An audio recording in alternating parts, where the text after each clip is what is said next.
Moi, je suis fatigué, elle doit partir, 10 ans de mariage sans enfant, j'ai même déjà fait ses bagages, elle doit partir. Mon frère, va doucement, va doucement. C'est Dieu qui donne enfant.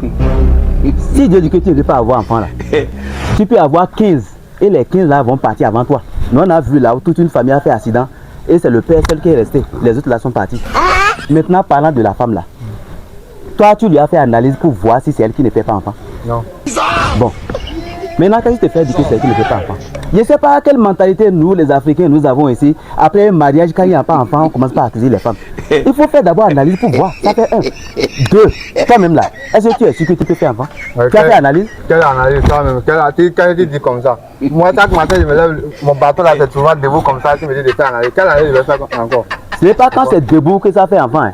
C'est l'eau là qui fait enfant. Tu as testé ton eau là pour voir. Tu as raison. Hein. Tu as raison. Hein. Parce que je vois, avant mon mariage là, mon eau là, c'est pas comme pour les autres. C'est une façon, c'est pas blanc comme pour les autres là. Mon frère, laisse même affaire de couleur. Ne dis pas des bêtises. Ce n'est pas la couleur qui fait enfant. Ça peut avoir la couleur normale blanc que tu dis là, mais ça ne peut pas faire enfant. Pour t'assurer, il faut aller chez le docteur, il va te faire l'analyse et voir si toi-même d'abord tu peux faire enfant. Parce qu'il y a des garçons qui n'arrivent pas à faire, qui sont souvent stériles. Et ils ne savent pas, ils accusent les femmes. Ok. Mon frère, tu peux avoir raison. Hein. Je dois voir le docteur pour qu'il fasse les analyses aussi.